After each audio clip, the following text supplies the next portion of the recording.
Hi friends, in this video we are going to discuss problems of DFT using matrix method.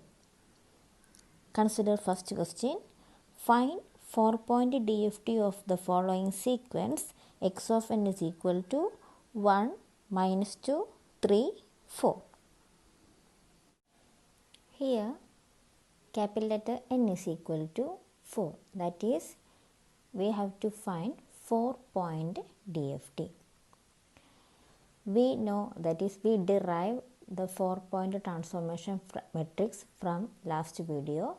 So x of k is equal to omega 4 into x of n, and x of k is the DFT of x of n, and omega 4 is the 4-point transformation matrix.